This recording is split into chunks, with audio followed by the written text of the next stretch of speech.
So you are ASPSU Student Body President. What exactly does that mean? Well, I fulfill many different functions. I lead an organization of 42, and as the leader of that organization of 42, as an organization, we fight for victories on the students' behalf on the university level, the state level, and sometimes the national level. On the university level, we have initiatives like cultural competency, or a full-time coordinator for the Native American Community Center, or renegotiation with Hire One. So it sounds like you guys are busy. Were you a part of the February 27th walkout that was in support of faculty pay and tuition dollars being invested in academics? ASPSU was part of it. Okay. I was not personally there. However, the vice president of AS Portland State, Associated Students of Portland State University, was there, and she was on the front lines chanting in support of the faculty union. If this walkout is an effort to get more tuition money in the classroom, isn't that a little hypocritical to walk out of the classroom? Doesn't that defeat the purpose? In response to that question, I would say that the faculty does not want to raise the budget, does not want to raise tuition. They merely want to reprioritize where tuition dollars are going.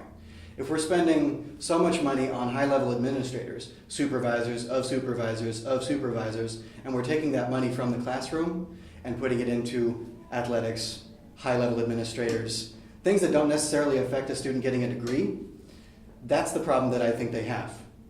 Therefore, I think that they're just saying that they need a prioritization of where the money is going. Okay, so this is often the argument that the administration is investing in real estate, for example, instead of academics, but take the business school. Once that's done, won't that help business majors? Won't that bolster certain studies?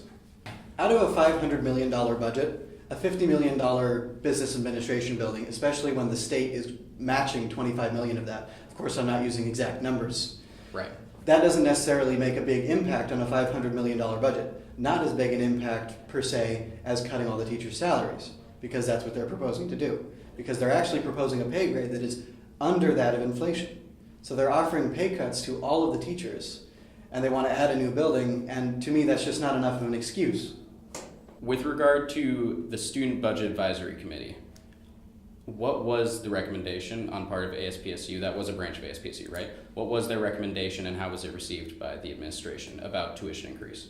Well, first of all, the Student Budget Advisory Committee is a committee chaired by Monica Remai. She invites students, usually the student body president and his or her delegation, to talk about tuition and to talk about our stance on tuition. We took a stance against the 1% increase for international, out-of-state, and graduate students, because those are the three populations that are not affected by the tuition freeze that just recently went through.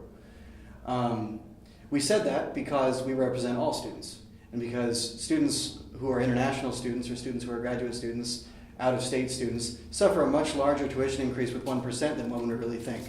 That could be an additional year's worth of groceries.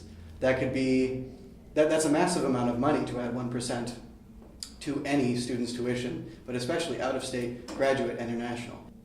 The chair of the committee, Monica Remai, was not convinced by our argument.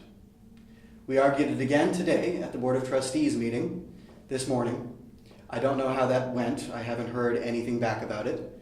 However, I think it's ridiculous that a 1% increase is even necessary, because that's a huge amount of money for someone who's an international student. When you're already paying thereabouts of $30,000 in tuition a year, then adding 1% is adding another $300.